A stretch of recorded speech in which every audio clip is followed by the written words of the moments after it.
All right, how's everybody doing? Hotep, hey, this is Michael Imhotep, founder of the African History Network, host of the African History Network show. I'm a talk show host, researcher, lecturer, writer, and historian. So it is Tuesday, April 27th, 2021, and we are live. Hope everybody's doing all right today. So I wanted to do a preview of a online course that I teach that's starting up Saturday, May 1st, 2021, called Ancient Kemet, the Moors, and the Maafa, Understanding the Transatlantic Slave Trade, what they didn't teach you in school. So a lot of you all know, a lot of you have heard me talk about this online class on my radio show. And we deal with thousands of years of history and what led up to the transatlantic slave trade taking place. So I'm going to do a preview right now of the content of the online course. All right, and we'll give you the information so you can register for it also. All right, so everybody share this broadcast on your social media platforms. Invite your friends to tune in as well.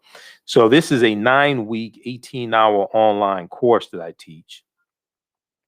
And we deal with thousands of years of history, and we deal with what led up to the transatlantic slave trade taking place. Okay.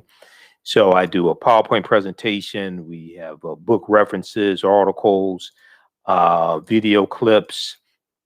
And this time around, is going to meet on Saturdays, starting May 1st, 2021, 12 noon to 2 p.m. Eastern Standard Time.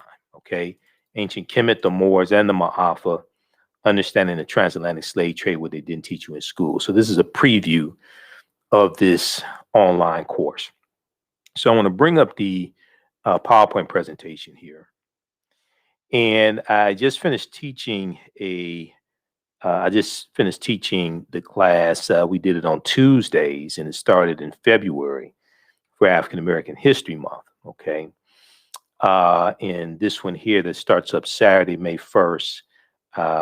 This is going to be revised. We're going to have some additional information in this class. Okay. All right. So this is a preview of Ancient Kemet, the Moors, and the Maafa, Understanding the Transatlantic Slave Trade, what they didn't teach you in school. And this class started as a 4-hour lecture, 4.5-hour lecture I did back in 2014. And it has evolved into a online class. All right. If you visit our website, AfricanHistoryNetwork.com, AfricanHistoryNetwork.com, you'll see the flyer here. And you can register there for the online course also. All right, let's continue. So here's some things that we deal with in the class. Now, this is a really important time, I think, to have this discussion and do this online class. And around February of each year, you'll oftentimes hear about what I call Black History Month lessons gone wrong or slave lessons gone wrong, things like this, right? And oftentimes when you have things like mock slave reenactments in class, all these different types of exercises and teaching lessons that they'll have in different schools, it can be traumatizing for students. Okay. There's an article from USA Today that came out March 2nd, 2021, from USA Today. And it's called Mock Slave Auctions, Racist Lessons, How U.S. History Class Often Traumatizes, Dehumanizes Black Students. Okay. We're going to take a look at this quickly because this ties into why the online class is so important. And this ties into oftentimes misinformation that we get in school, or that our children get in school as well, dealing with our history. Okay. So this is from March 2nd, 2021, Mock Slave Auctions, racist lessons, how U.S. history class often traumatizes, dehumanizes students. We're just going to look at this briefly here. So it starts out talking about in a Mississippi middle school, an official at a Mississippi middle school apologized after eighth graders were asked to pretend they were enslaved people, including writing letters discussing their journey to America and the family they live with, work with. Okay. During Black History Month in Florida, a high school teacher in Florida was suspended with pay after allegedly telling students slaves were not whipped by white people and that the N word, which is a racist slur, just means ignorant. Then you had this incident in Tennessee in February 2020, where you had a teacher in the fourth grade. The teacher was teaching fourth grade students, and they used the Willie Lynch letter 1712, and Willie Lynch never historically existed. They used the Willie Lynch letter 1712 to teach about keeping black slaves under control. The Willie Lynch letter has been proven to be a fraud. Willie Lynch never historically existed. So you use this article deals with all these different crazy incidents. And I have numerous articles over the past few years to talk about things like this. And one of the things this article deals with is a study from the Southern Poverty Law Center called Teaching Hard History, American Slavery. Teaching Hard History, American Slavery. And I use this study. This is one of the sources that I use in the online course that I teach. Teaching Hard History, American Slavery from the Southern Poverty Law Center. We'll talk about that a little bit in just a minute. But what this article, one of the things it says is such careless assignments and lessons can traumatize students, experts said, and they are just one example of how teachers in the U.S. have long struggled and failed to teach the complex history of slavery. How teachers in the U.S. have long struggled to teach the complex history of slavery. All right. Now, Kefferlin Brown, who's a professor of cultural studies and education at the University of Texas, Austin, and Kefferlin Brown is also talked about in the online course. I mean, in the study from the Southern Poverty Law Center. She said, unfortunately, slavery is addressed often in ways that are either marginalizing or it's the only way that Black people are brought into the curriculum. It's either marginalizing or the only way Black people are brought into the curriculum. Okay. All right. So read the rest of this article here. They talk about some examples of African American students being traumatized by slave lessons gone wrong, Black History Month lessons gone wrong. So I want to go back to the slide. How's everybody doing? Everybody share this broadcast on your social media platforms. And we'll post a link again so you can register for the online course. I want to go back to the PowerPoint presentation again. So at the very same time, we have a number of different things taking place.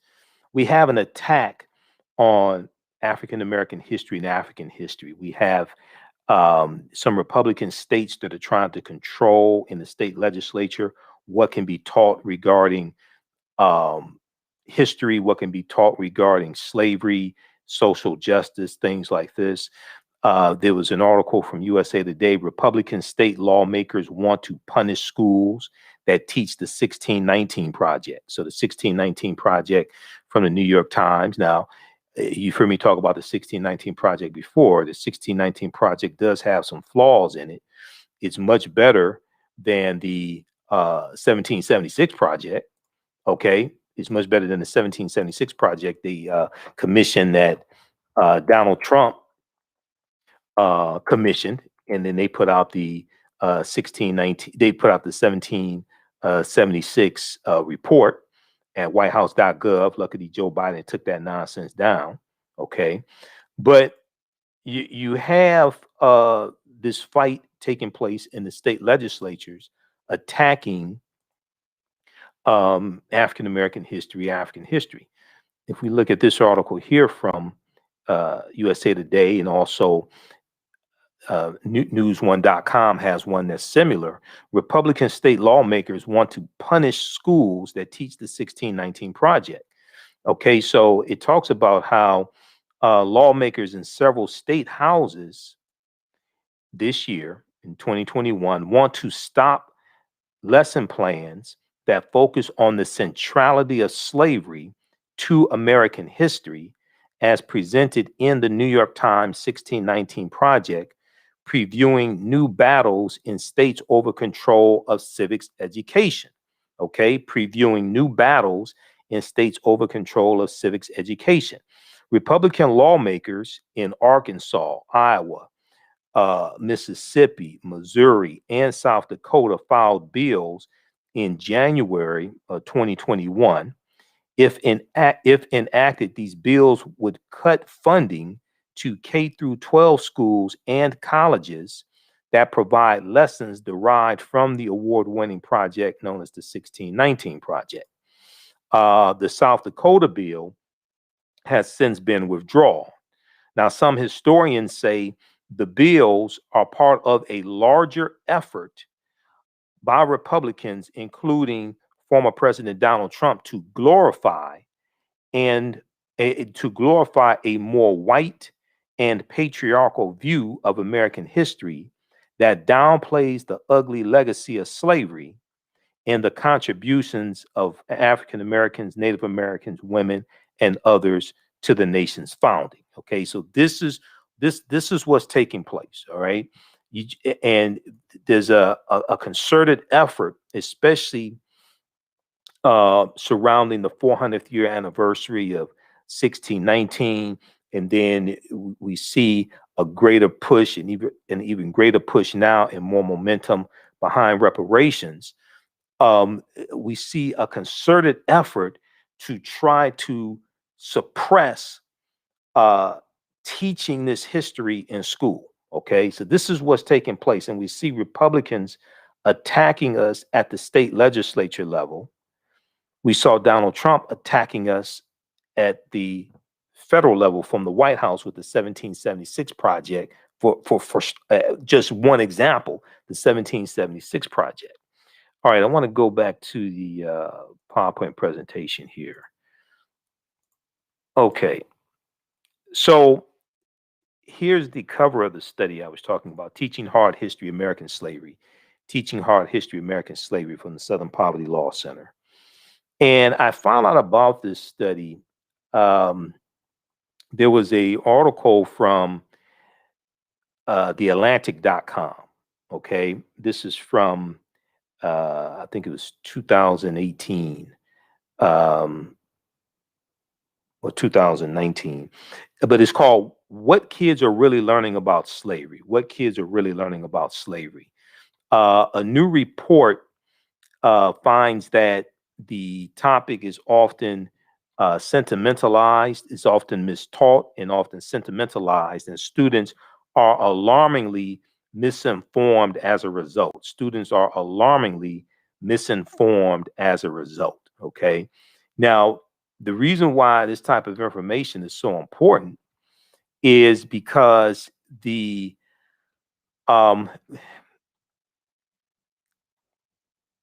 what you understand about a people, okay, what the way you treat a people is largely based upon how you think about how you think about a people. How you think about a people is largely based upon what you've been taught about the people.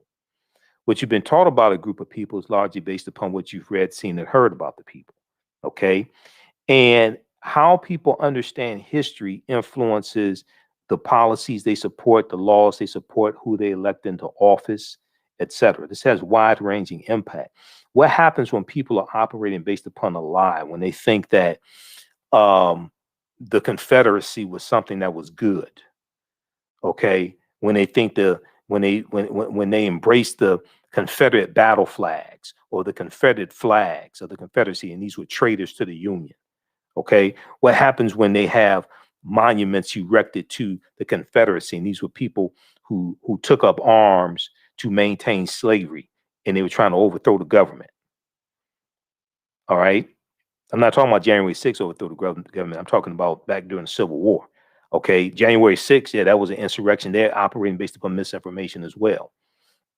So if we look at this here now, this statue is a statue that was erected in 1876. It's called the Lincoln Emancipation Statue. It was paid for by former enslaved Africans, and it was erected in Washington, D.C. in 1876. And the statue has been criticized for representing the history of slavery from a paternalistic perspective.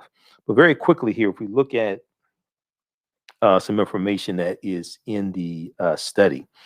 So the study was they did two main things. They did a online survey of 1,000 high school seniors, online survey of 1,000 high school seniors to find out what they knew about slavery and the history of slavery. Okay. And then they also did a survey of about 1,700 social studies teachers as well. But a new report released by the Southern Poverty Law Center, Southern Poverty Law Center's Teaching Tolerance Project, points to the widespread failure to accurately teach the hard and nuanced history of American slavery and enslaved people. Okay. The nuanced history of American slavery and enslaved people. Collectively, the report finds that slavery is mistaught, mischaracterized, sanitized, and sentimentalized, leaving students poorly educated and contemporary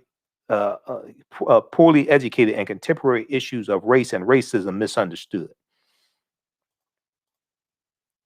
Now, in what it describes as the first analysis of its kind, Teaching Tolerance conducted online surveys of 1,000 American high school seniors and more than 1,700 social studies teachers across the country.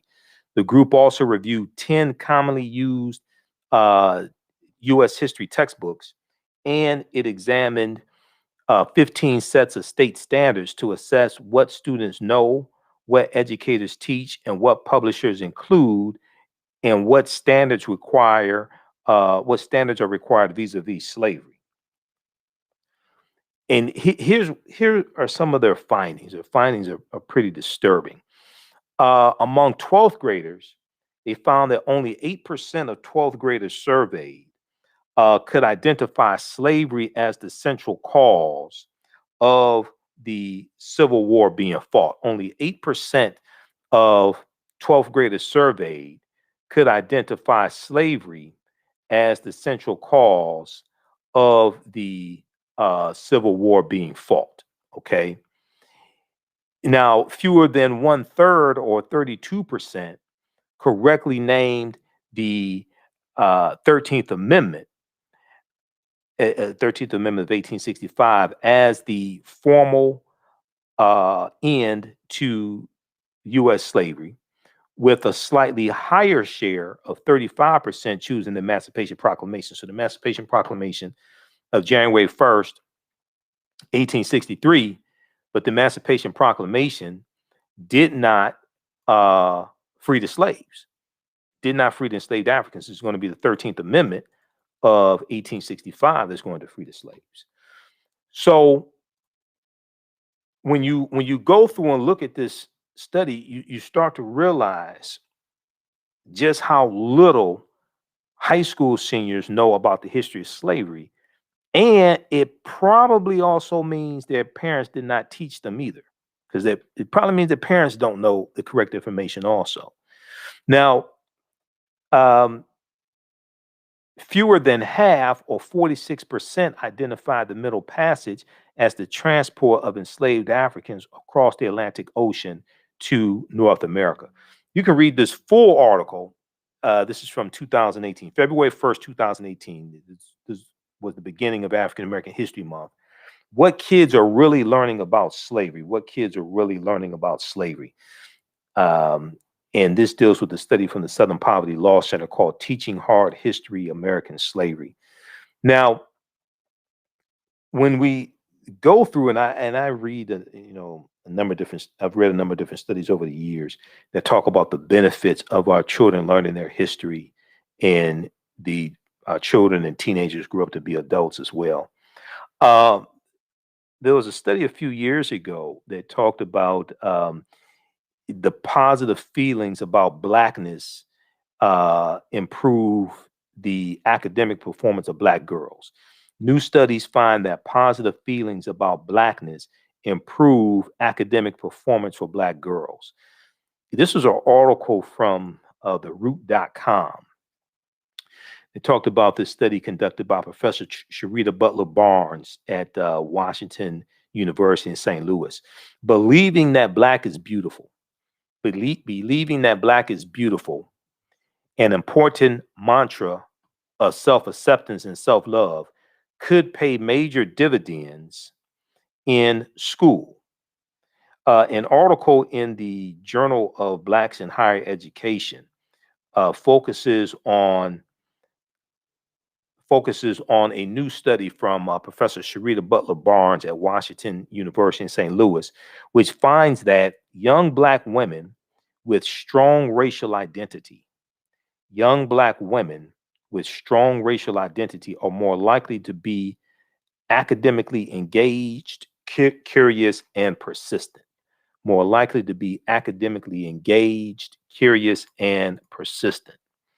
The survey looked at 733 African American middle and high school girls in three socioeconomically uh, socioeconomic school districts, according to the Journal of Blacks in Higher Education. Now, the study is called Promoting Resilience Among African American Girls, Racial Identity as a Protective Factor. And it was published on the Child Development Journal website.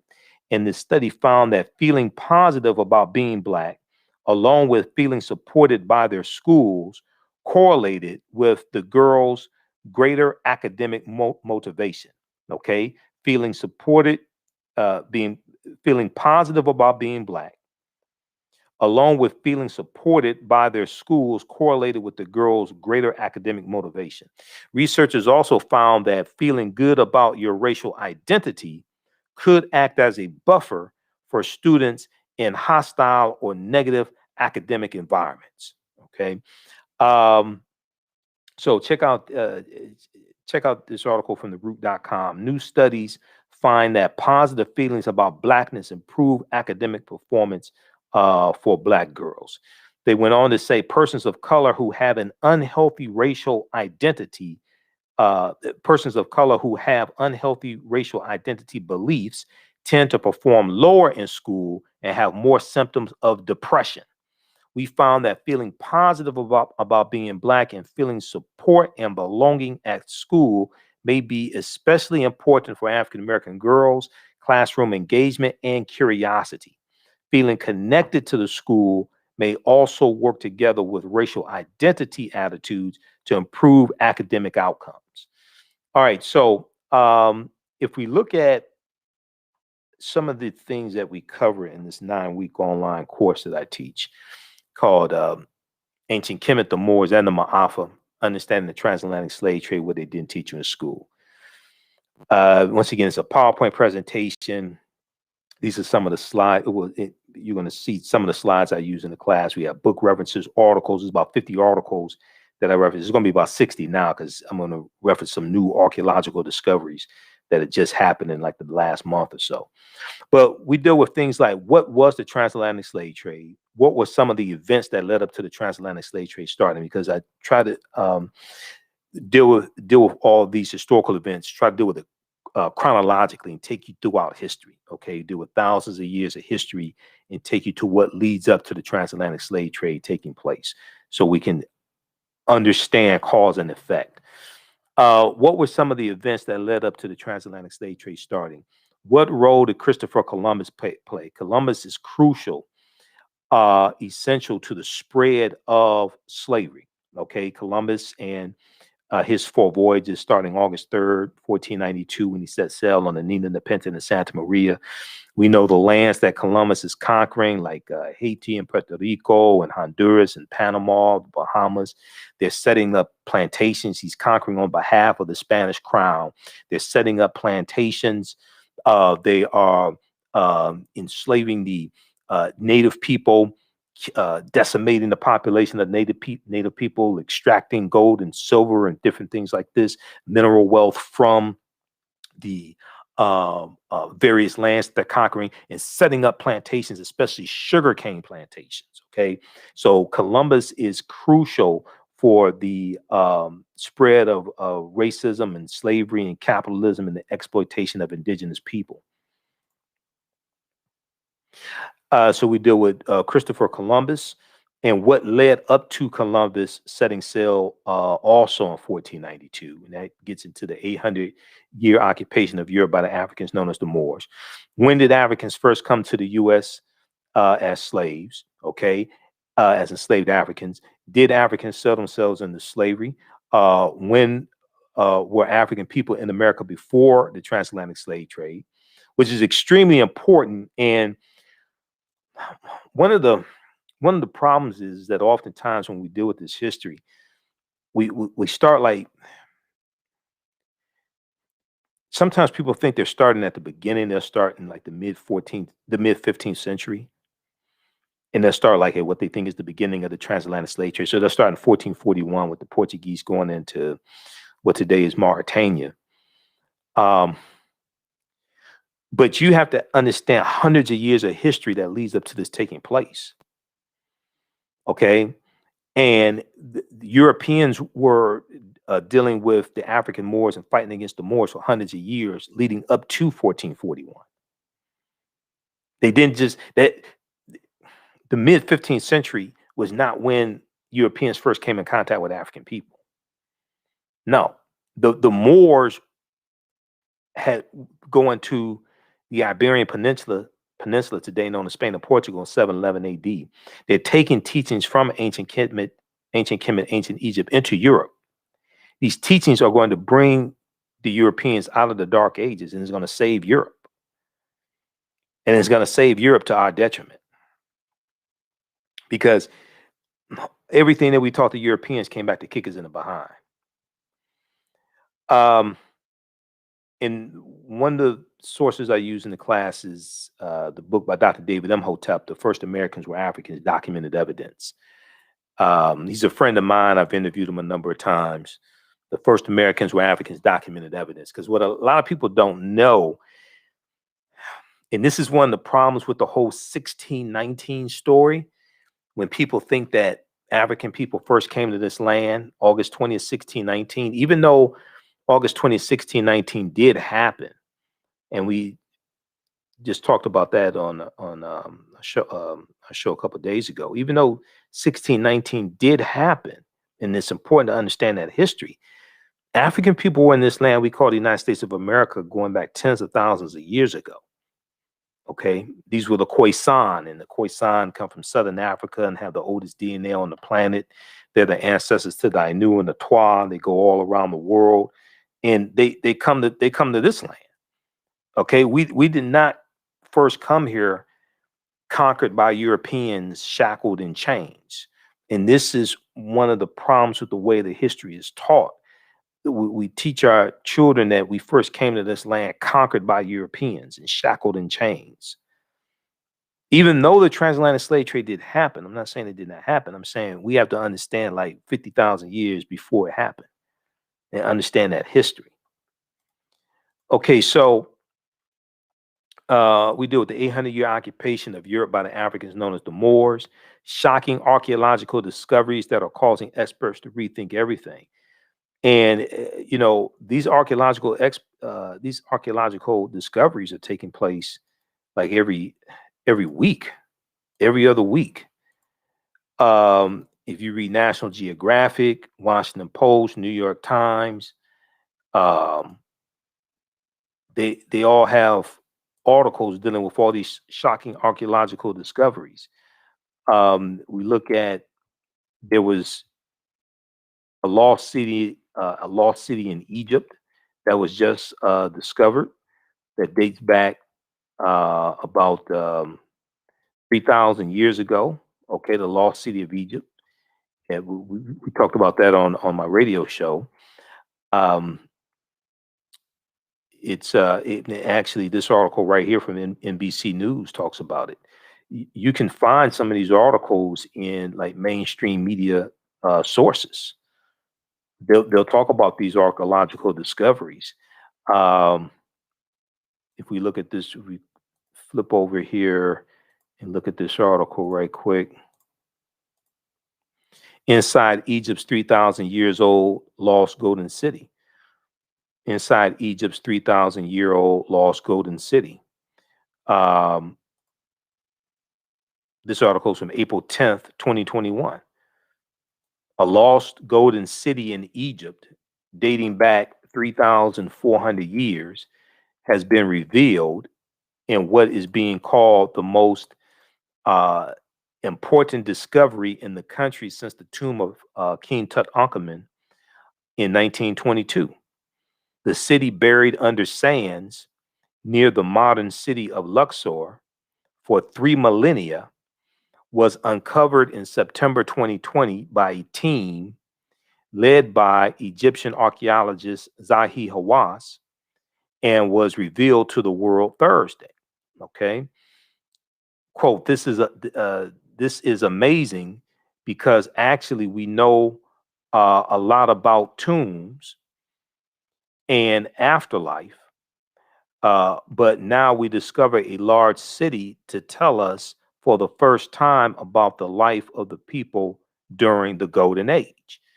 So these archaeological discoveries are taking place all the time, and what's happening is when you read about these discoveries, they tell you oftentimes this is causing us to have to rethink everything. They have to keep pushing the timelines back. Okay, Juvenile had a song back in like 1998, 99, back that thing up. When these archaeological discoveries take place, they keep having to back the timelines up. They keep having to back that thing up because when you read the articles, they'll tell you that look, this is causing us to rethink everything, and this is causing us to realize that all this stuff is much older than we thought.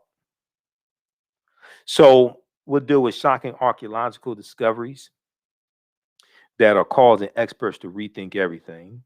Insurance companies that took out insurance policies on not just slave ships, okay, but also enslaved Africans on the plantations as well. Okay, they took out insurance policies on enslaved Africans on the plantations also. Um, we'll deal with Freemasonry, America, and the founding fathers. All right, because the foundation of Freemasonry are the teachings coming out of ancient Kemet, ancient Egypt, like the lodges uh, out of ancient Kemet. All right, and this is going to form the foundation of the teachings of Freemasonry. We deal with the origins of the term America, Africa, and others as well. The problem with slave movies, while we've been bombarded, especially a few years ago, may not be as much in like 2020, 2021, but especially a few years ago, there's a proliferation of slave movies, movies dealing with slavery. Um, we deal with Osar, Osset, and Heru, or who the Greeks called Osiris, Isis, and Horus, and the origins of the Immaculate Conception story. Okay, one of my teachers, Professor Kaba Hiawatha Kamene, says to understand the existence of something, you must first understand the pre-existence of existence. So when we deal with the Helios Biblos or the Holy Bible, and when you look up, when you study the etymology of the word Helios Biblos, when you study the etymology of the word Holy Bible, it takes you back to Helios Biblos, which is Greek, which means sun book, S-U-N, the sun book. Okay, and this ties into astronomy. This ties into ancient African mythology and ancient African spiritual systems. All of this, but we're going to see the Immaculate Conception story is a story thousands of years old coming out of ancient Kemet, out of ancient Egypt. We see links to ancient Kemet in early Christianity, Freemasonry in America. We talk about the fake Willie Lynch letter of 1712 also. It's like I said, Willie Lynch never historically existed. Okay. This is Runoko Rashidi as well. I've interviewed Runoko a number of times. This is, and Runoko was brilliant. I used one of his books in my class dealing with the Black Star, the African presence in early Europe. Black Star, the African presence in early Europe. I use that in the class. Where's that book? Hold on. Black Star. This is Nile Valley Contributions to Civilization by Tony Browder. This is African People and European Holidays and Mental Genocide by Dr. Shaka Musa Barashango. You don't have to buy any of these books to follow along in class, but I use these for reference. Some books people may have at home on their shelves.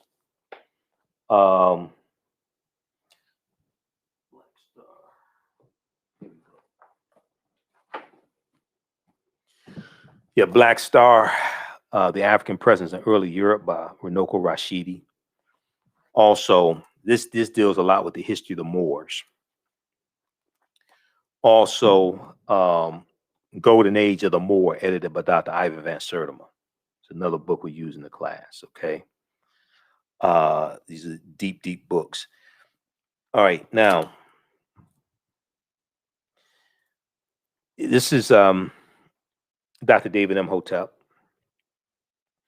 I've interviewed him a number of times. He's a friend of mine. He wrote the book, The First Americans Were Africans, Documented Evidence. His new book should be out very soon. He's trying to get the footnotes done. I just talked to him 2 weeks ago. This is the book here. This book deals with the African presence in the Americas, in South America, going back at least 56,000 years ago. And in this land we call the United States of America, going back at least 51,700 years ago. Okay.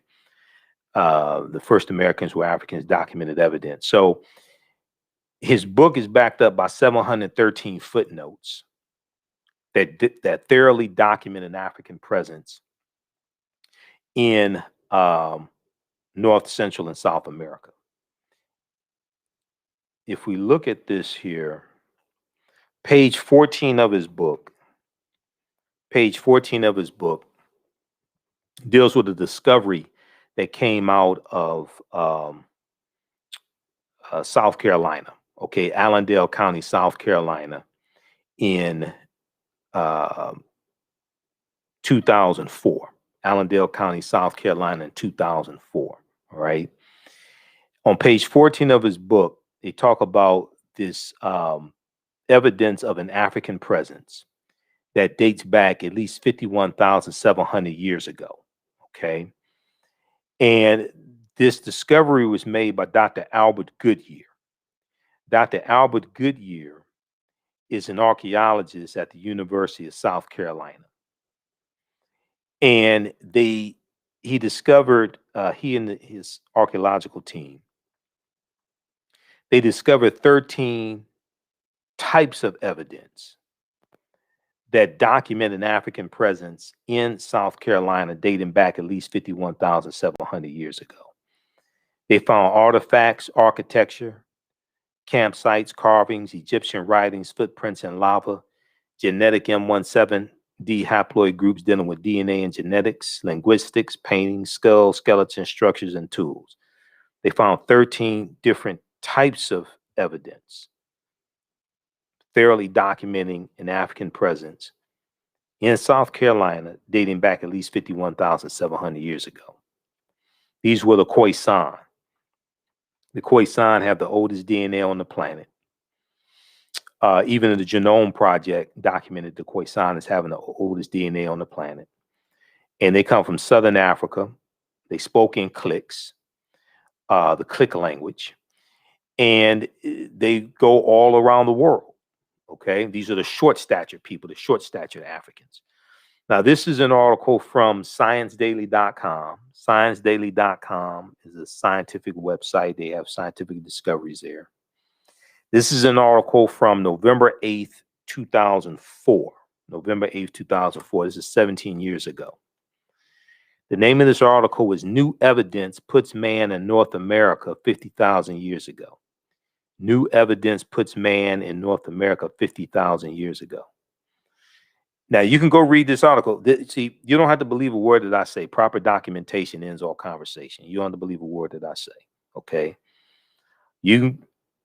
I give you these sources. You can research this for yourself. You don't have to believe me. When you read this article, this is a summary of what the article says. This is not my summary. This is the summary from ScienceDaily.com. Now, this is a picture of Dr. Albert Goodyear. Dr. Albert Goodyear is a white man. And in the online class, I'm going to deal with a number of different archaeological discoveries that have happened over the past few years that is just totally mind-blowing, and show how all this stuff is much older than what we've been taught. This is why, you know, this whole thing with 1619, you know, it did happen in Virginia. That did happen. Those 20 and odd Africans on the White Lion English pirate ship, because there wasn't even a slave ship. That was a pirate ship. Those Africans were originally from Angola, and they were on a Portuguese slave ship called the San Juan Batista. And the San Juan Batista gets hijacked by English pirates around Veracruz, Mexico, and about 50 Africans, between 50 to 60 Africans, are put on two English pirate ships called the White Lion and the Treasurer. The White Lion and the Treasurer are going to come into Point Comfort in Virginia. The White Lion comes in first, and is about 20 and odd Africans on the White Lion English pirate ship that are going to be exchanged for food and water and supplies, you know, August 20th, 1619. But there were Africans in this land tens of thousands of years before that. And the Spanish were taking Africans into the territory we call South Carolina and Georgia in 1526. That's 93 years before 1619. So this is why we have to understand the chronology and understand that this was our land stolen from us also. Okay, African people were in this land we call the United States of America, even before Native Americans came into existence. So when we look at this article, it says, the summary says, radiocarbon tests of carbonized plant remains where artifacts were unearthed last May along the Savannah River in Allendale County by University of South Carolina archaeologist Dr. Albert Goodyear indicates that the sediments containing these artifacts are at least 50,000 years old, meaning that humans inhabited North America long before the last ice age. Okay, well, who were these humans? 50,000 years ago, that's before Native Americans come into existence. These were African people. And when you study African people, you're going to see that you'll see all the different species of African people. Australopithecus afarensis, which is Lucy or Dinknesh, dates back about 3.2 million years ago. Homo erectus, Homo habilis, all the different species of humans, you're going to see African people, all those different species. One thing Dr. David Imhotep told me is that he said, when it comes to Native Americans, you won't find remains of Native Americans older than Homo sapiens, than modern man. But for African people, you're gonna see there were all those species. Okay, because we were in existence then. All right, let's continue here. This is a discovery here. There's a video clip of interview that Dr. David Imhotep did with WKRP in Cincinnati, Channel 5. And he talks about this discovery here out of on the Greek island of Crete. This is an article from the New York Times from February 2010. On Crete, new evidence of very ancient mariners. On Crete, new evidence of very ancient mariners. This is from the New York Times. Here's a synopsis of what this article says about this archaeological discovery. It talks about how stone tools found on the Greek island of Crete over the course of 2 summers, archaeologists say are at least 130,000 years old,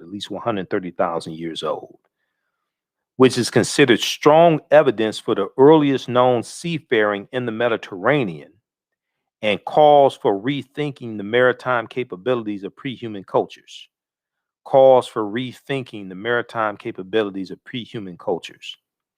Now, Crete has been an island for more than 5 million years, meaning that tool makers must have arrived by boat. So this seems to push the history of Mediterranean voyaging back more than 100,000 years, specialists in Stone Age archaeology say.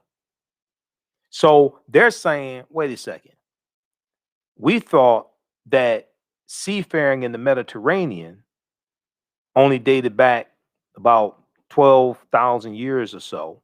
Okay. So this seems, but this discovery seems to push back seafaring in the Mediterranean 100,000 years ago.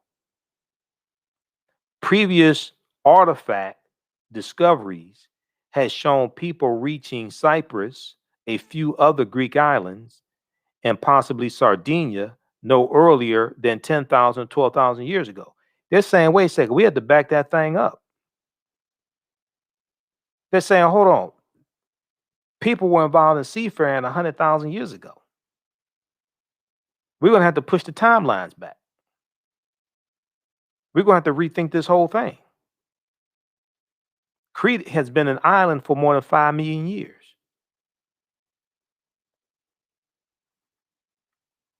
Read this article from the New York Times on Crete, new evidence of very ancient mariners. This article is 14 years old. I mean, let's just say 11 years old. This article is 11 years old. So we'll deal with, a number of different archaeological discoveries to try to, because what I have to do, I want to lay a foundation for us to be able to build upon. Okay. We want to lay a historical foundation for us to be able to build upon and go through our history and see how these archaeological discoveries tie into history and cause us to have to rethink history. This is before we can deal with the transatlantic slave trade. We have to deal with thousands of years of history. Okay. There was one discovery in Egypt back, it may be about 8 to 10 years ago. They found 17 pyramids buried underneath Egypt. Okay. They found 17 pyramids buried underneath Egypt. And we can look at this one here. This is NBC News once again. I have numerous sources, but we'll just look at NBC News just for, because it's the one I get my hands on the first. They used it's a satellite that's something like about 450 miles above Earth or something. It uses infrared technology to see underground. Okay, let's look at this article here. 17 lost pyramids discovered in Egypt by space scientists. 17 lost pyramids are believed to have been found in Egypt by a team of space archaeologists from Alabama, according to a report. I've been to Alabama. I mean, going to Alabama, you may think you're on another planet, but I mean, this is from This is from May 25th, 2011. Okay. May 25th, 2011. 17 lost pyramids are believed to have been found in Egypt by a team of space archaeologists from Alabama, according to a report. Sarah Parkak and her team at NASA-sponsored laboratory, at a NASA-sponsored laboratory at the University of Alabama at Birmingham made the discoveries using a satellite survey and also found more than 1,000 tombs and 3,000 ancient settlements in infrared images that show up buildings underground. BBC News reports. The BBC said that 2 of the suspected pyramids have been confirmed by initial excavations. Now, I remember I talked about this on my show when this discovery was made. This is 2011. This is 10 years ago. Okay. But what happens is it's a satellite that use infrared technology to see underground. Okay. The BBC made a documentary about Sarah Parkak's work called Egypt's Lost Cities. Okay. And that aired like late May 2011. Okay, so they talk about Akhenaten, Zahi Hawass. But looking when you look at this, what happens is they use infrared. It's a satellite that uses infrared technology to see underground. And because I read other articles dealing with this discovery, and they found 17 pyramids buried underneath Egypt. Okay, so you have civilizations on top of civilizations, but they found 17 pyramids buried underneath Egypt as well as some other things. So this is just an example. You can research that. All right, let's go back to the slideshow for just a second here. So these are some of the topics that we deal with in the online course: ancient Kemet, the Moors, and the Maafa. Understanding the transatlantic slave trade, what they didn't teach you in school. Okay, this is a 9-week online course. We deal with thousands of years of history and what led up to the transatlantic slave trade taking place. Class starts Saturday, May 1st, 2021, 12 noon to 3 p.m., 12 noon to 2 p.m. Eastern Standard Time, 12 noon to 2 p.m. Eastern Standard Time.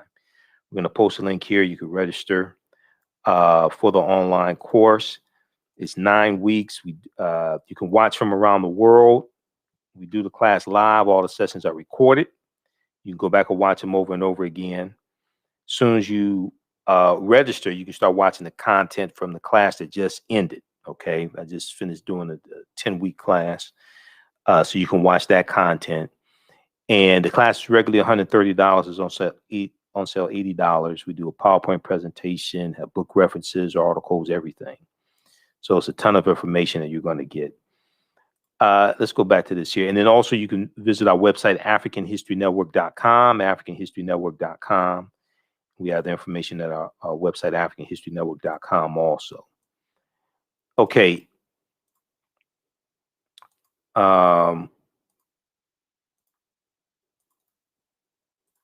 Let's continue here. So another thing that we talk about is the Druids. Okay. And this ties into ancient Africa, and this also ties into the St. Patrick, the British slave named Patrick, St. Patrick, and St. Patrick's Day, March 17th. But when we look at the Druids, Druid means he who knows in Old Irish. Okay. And the Druids were studying something called the Gnosis, which means the true knowledge. And they get their knowledge from ancient Kemet. They're dealing with a watered down version of teachings coming from ancient Egypt, okay, from ancient Kemet, Nile Valley region of Africa. If you read Nile Valley Contributions to Civilization by Tony Browder, pages 193 and 194, and we use Browder's book in the class also, he talks some about the Druids, all right? And Pope Celestine I in 432 AD sends a British slave named Patrick into Ireland to convert the Irish to Christianity. Okay. Now, at this point in time, at 432 AD, 5th century AD, the Catholic Church does not exist. You have the Eastern Orthodox Church at this point in time. Catholic Church does not exist. Catholic Church is going to come into existence in mid 11th century AD. So I know people talk about the First Council of Nicaea, 325 AD. They talk about the Catholic Church. Catholic Church doesn't exist in 325 AD.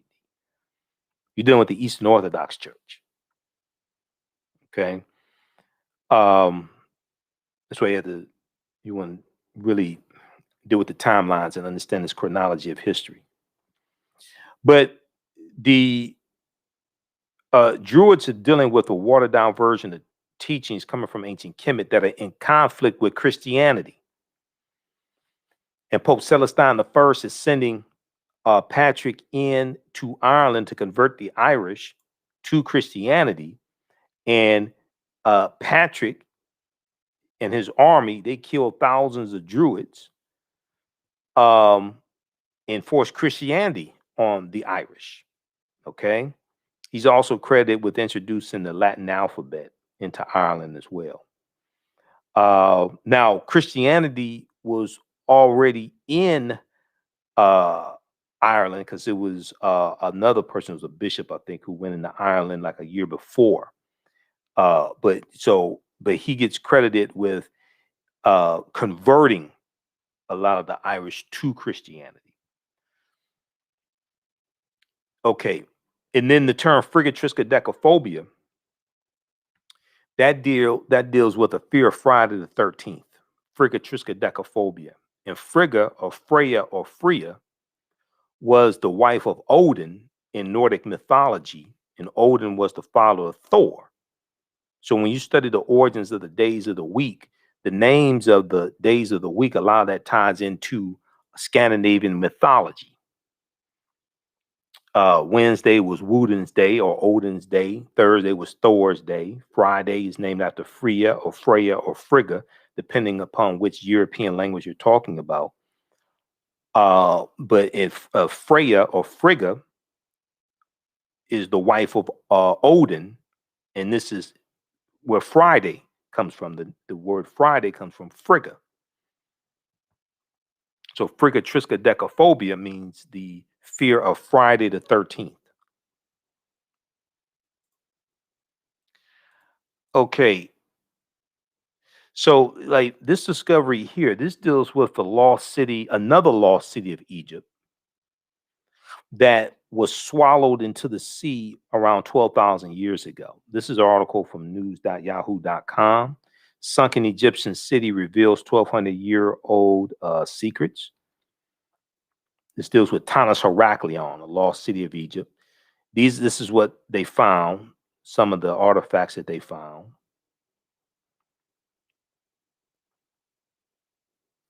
This deals with the 3,000-year-old lost city of Egypt that was just discovered, lost golden city.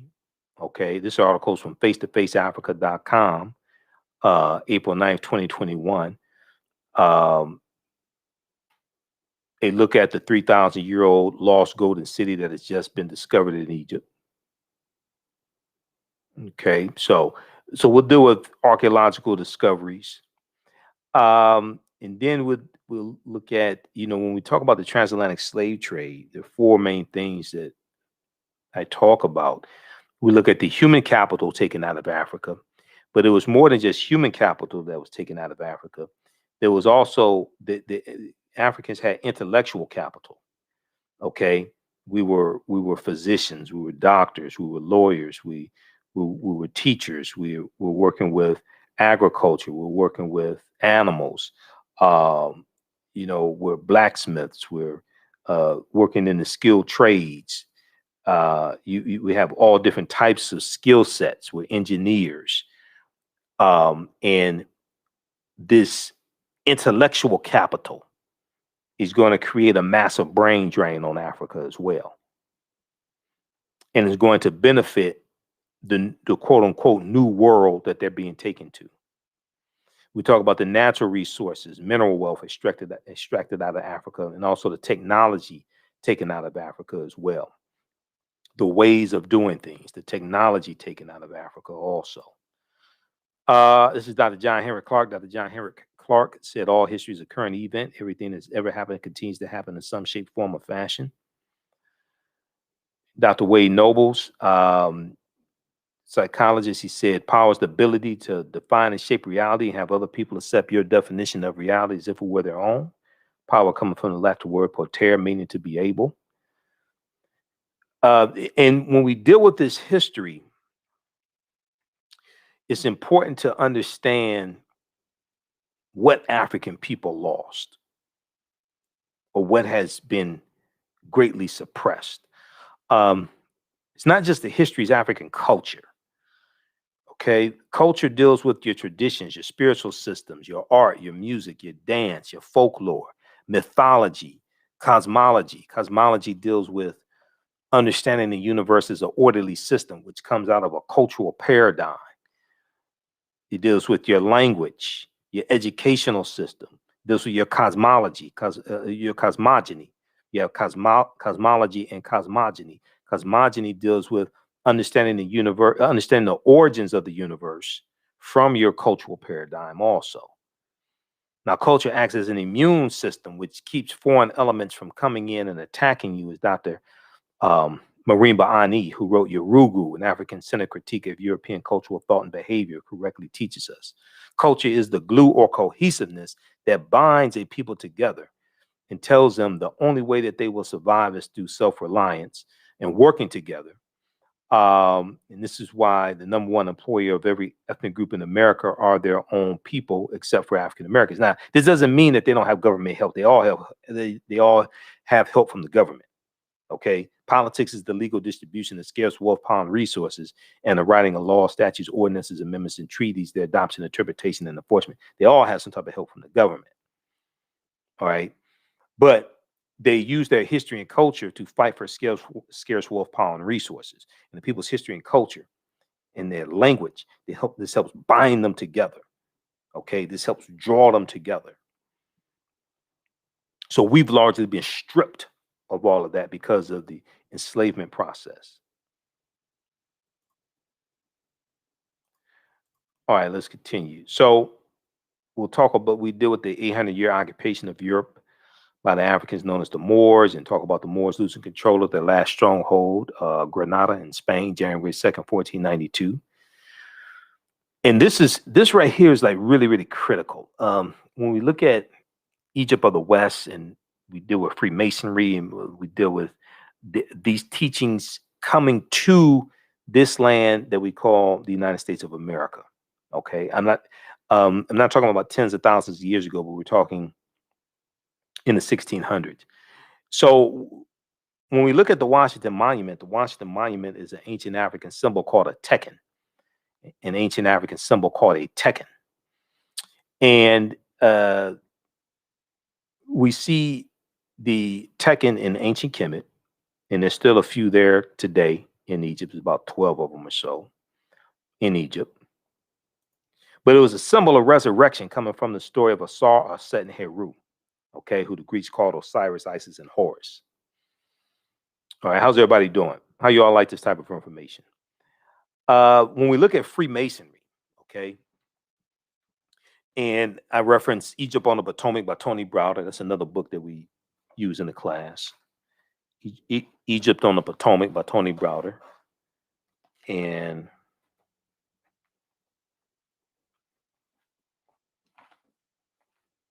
I don't know where my copy of the book is. It's around here somewhere.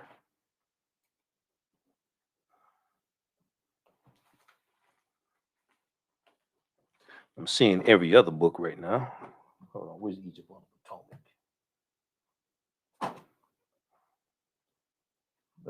I've got it here. Got now about the contributions of civilization. Oh, here it is right here. Egypt on the Potomac. You got How Europe Underdeveloped Africa by Walter Rodney. Crucial book. Okay, we don't talk about this one in the class. I don't think we're going to talk about this one in the class this time around. There's so much information already to cover. But Egypt on the Potomac by Tony Browder. Okay. Um, so if we look at Freemasonry and we look at pages 18 to 32, the word Mason is derived from the Latin words mass and sun. The Latin words mass and sun. Mason means child of light and expresses the desire to pursue light, which is a metaphor for the sun. Okay.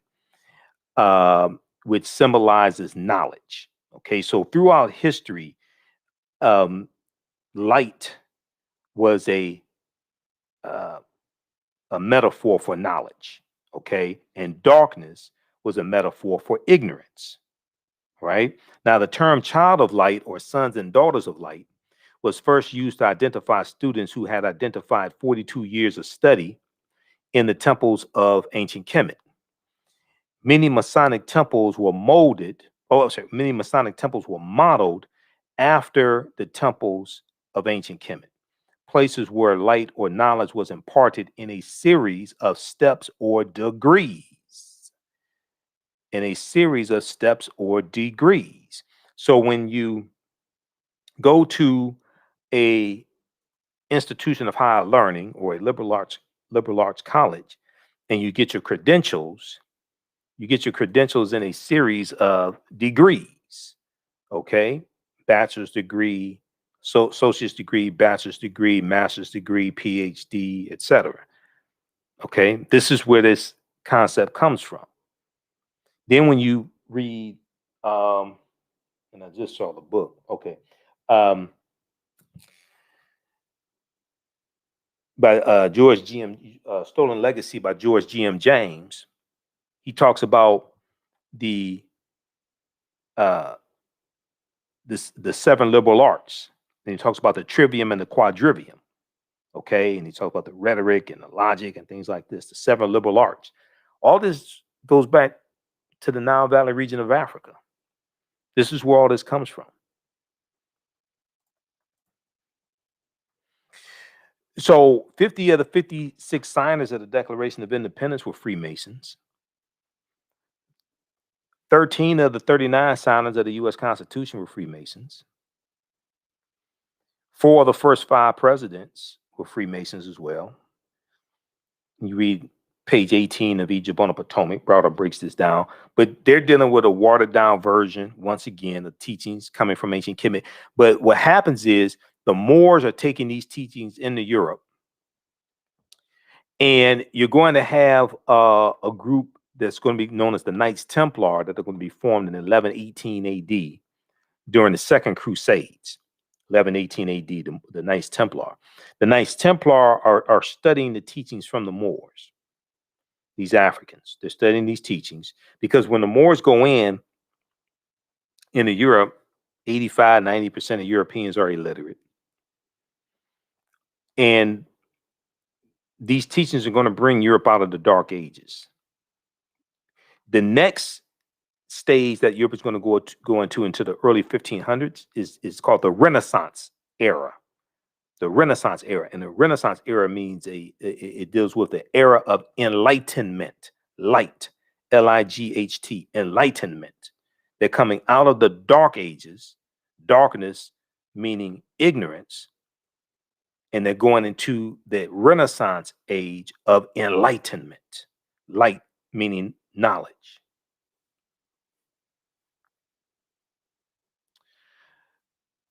Okay, let's continue here. So this is a deep history. So we go through, take you through this history, deal with this chronologically, leading up to the transatlantic slave trade. So here's a famous statue of, now what I say may go outside the circumference of some people's awareness. Just because you never heard it before, disagree with it, or don't like it, does not mean it's not true. It just means you have to do some research to understand what I'm talking about. Okay, so here is the first holy trinity of Asar, Set, and Heru, who the Greeks called Osiris, Isis, and Horus. Even when you look at Notre Dame, a few years ago when the Notre Dame Cathedral caught fire, they were talking about some of the history of Notre Dame, and Browder talks about this in Nile Valley Contributions to Civilization. Okay, But if you research Notre Dame Cathedral, you'll find that Notre Dame was built on the remains of two temples. Okay, one of those temples was dedicated to Isis. Isis is who the Greeks called Auset. So you're going to see this mythology, and you're going to see this history hitting different cultures, different groups of people, different cultures, and influencing different groups of people. So one of the things I like to talk about is uh, in you have the secrets of Isis. The secrets of Isis. Um,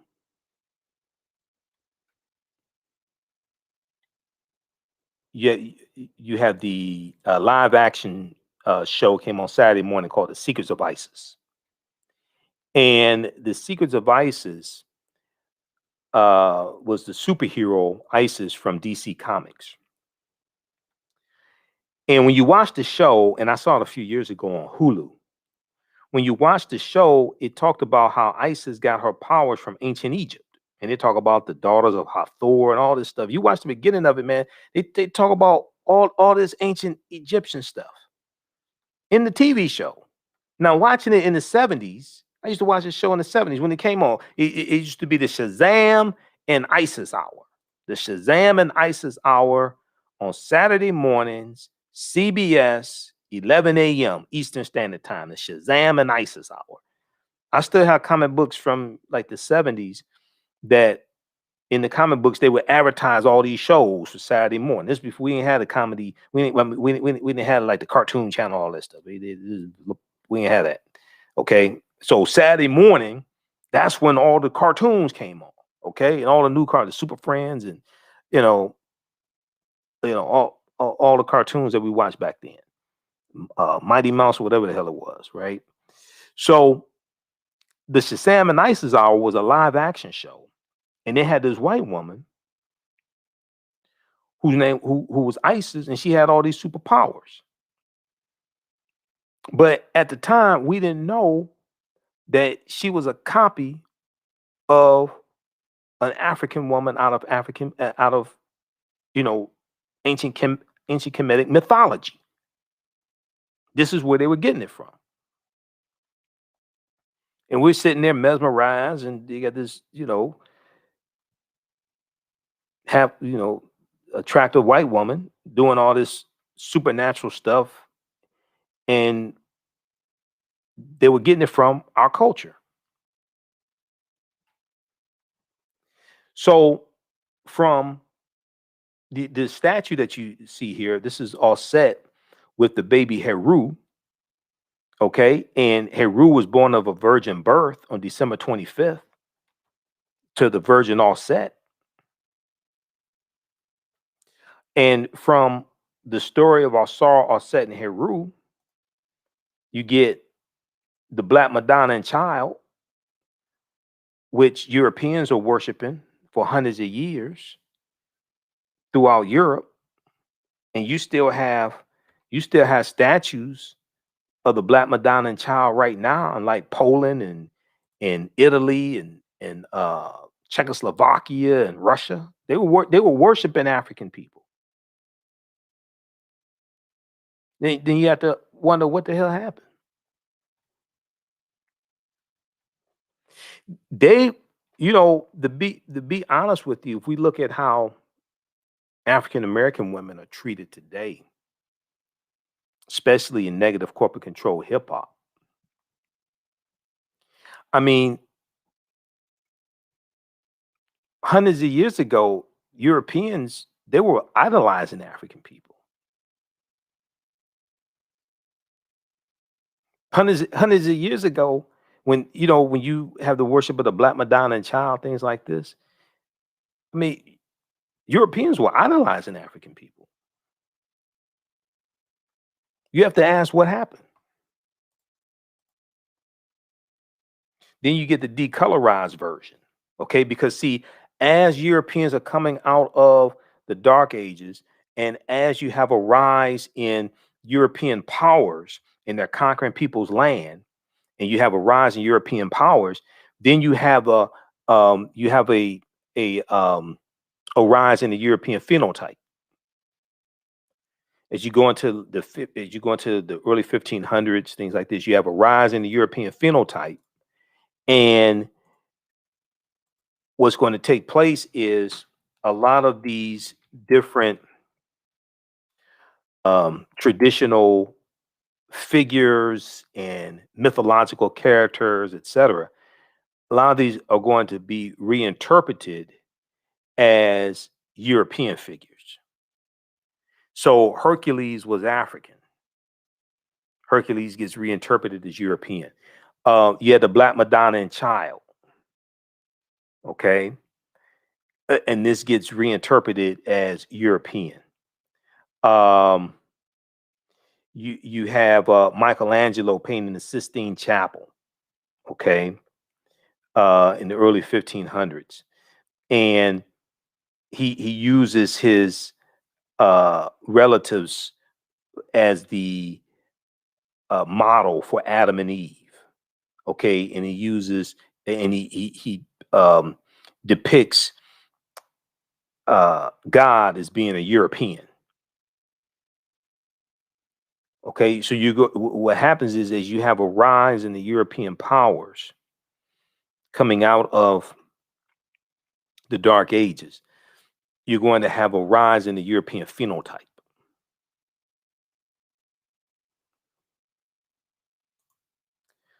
Okay, so let's continue. So we're going to wrap this up. So we do a why December 25th.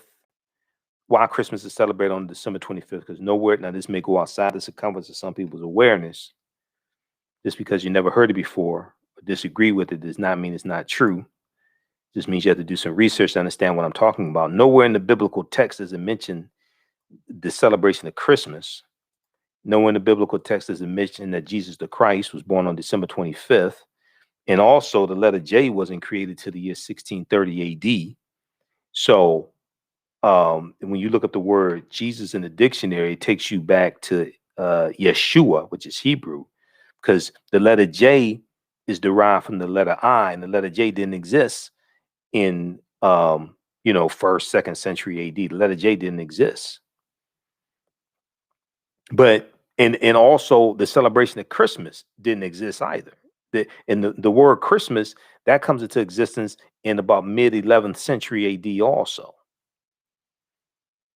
Okay, so one of the mistakes that's oftentimes made is that um, a lot of times people think the way that we do things today is how we've always done it. Even when you study Christianity, right? Early Christianity looked a lot like traditional African spiritual systems. Early Christianity is different. It was a lot different than the way people celebrate Christianity today. Because the way people celebrate Christianity today, a lot of that um, is shaped by those 21 ecumenical councils held between 325 AD to 1870. The first Council of Nicaea, Council of Chalcedon, Council of Constantinople, Council of Ephesus, things like this. And they're going to shape what people believe, how they practice Christianity. They're going to shape what's the books taken out of the Bible, the books left in the Bible. Okay, so that's going to evolve over a course of hundreds of years.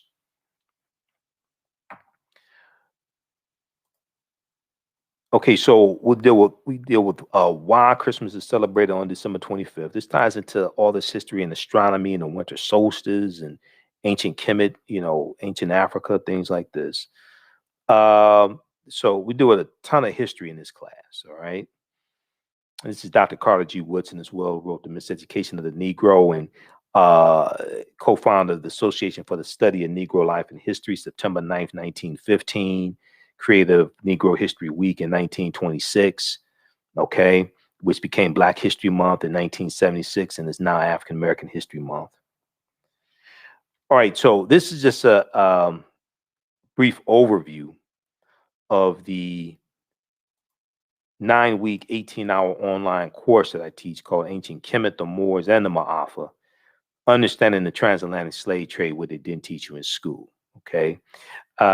We know that Dr. Francis Cress Wilson and Neely Fuller correctly taught us if you do not understand European white supremacy and racism, what it is and how it works, everything else that you think that you understand will totally confuse you.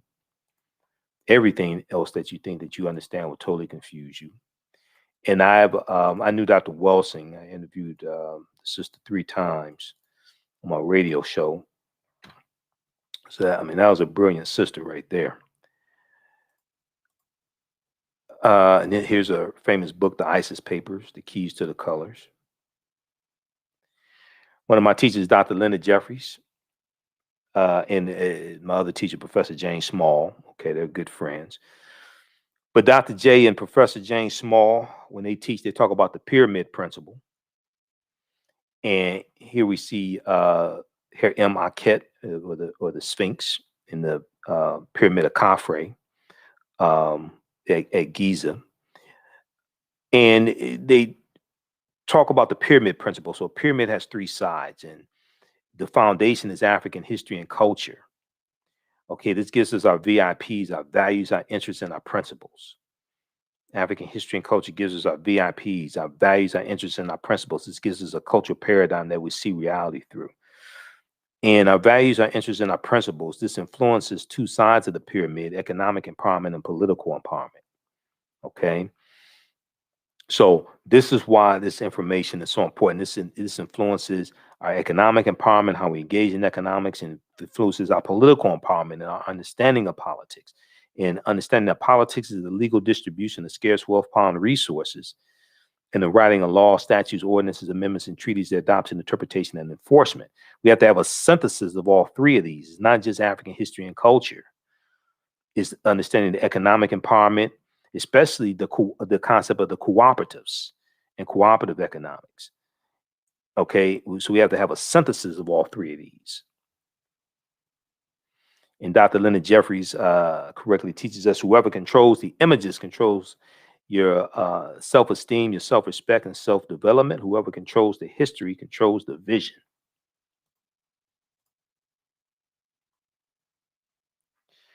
All right, so that is that's just a brief overview of some of the information that we cover in the online course that I teach called Ancient Kemet, the Moors, and the Maafa, Understanding the Transatlantic Slave Trade, what they didn't teach you in school. Okay, so this is a 9-week, 18-hour online course that I teach. We do the class live. It's going to be on Saturdays. It starts May 1st, 2021, 12 noon to 2 p.m. Eastern Standard Time. Okay, 12 noon to 2 p.m. Eastern Standard Time. And we posted the link here, but when you go to our website, AfricanHistoryNetwork.com, right on the home page, it has the information for the online class. And you scroll down, it has information for my radio show. I'm on Sundays, 9 p.m. Well, I'm on Monday through Friday, 11 p.m. to midnight Eastern Standard Time, and Sundays, 9 p.m. to 11 p.m. Eastern Standard Time. On 10 a.m. the Superstation WFDF in Detroit. We also broadcast on our Facebook fan page, the African History Network, and my YouTube channel, Michael Imhotep. You could click here to listen to audio podcasts on my shows. Click here to read articles. This is the episode of my show from March 15, 2021, the day after the Grammys. I talked about Megan Thee Stallion and Cardi B performing WAP in negative corporate controlled hip hop. We have information for the online course here. We have a flyer here about it as well. Click on register here, takes you to the next page. Click right here to enroll. Class is regularly $130. It's on sale $80. As soon as you register, you can start watching the content. You can start, watch the class that just ended about a week or so ago. You can watch that, and then you'll be ready for class starting up Saturday, May 1st, 12 noon Eastern Standard Time. Once again, we do the classes live. You can ask questions during the class. We have a live text chat. We do the classes live, but all the sessions are recorded. So you go back and watch them over and over again, okay? You want to, if you have like an advanced cell phone, you may be able to watch the class on your cell phone, on your smartphone. Usually a computer or tablet is better. Some people have a more advanced phone. You may have an iPhone or something like that. You can watch. But the browser that works best is Google Chrome. Google Chrome is the browser that works best to view the class also. Okay, just so people know. All right. So you can register for our online course. Be sure to listen to watch my show Monday through Friday and on Sundays. And follow us on our Facebook fan page, The African History Network, The African History Network. Turn on live notifications so you know when we go live. Okay. Also, if you like this type of information, you want to support the African History Network, you can support us $ the AHN Show through Cash App, $ the AHN Show through Cash App, also through PayPal, paypal.me/the AHN Show, paypal.me/the AHN Show, or at our website, AfricanHistoryNetwork.com. And then all my DVD lectures are available at our website, digital downloads, all that's at our website, AfricanHistoryNetwork.com. Okay. All right. Well, look, hopefully you like this type of information. I'm going to get out of here. Remember, right now is correct. Wrong behavior is not over till we win. Wakanda forever. And we'll see you in class. Peace.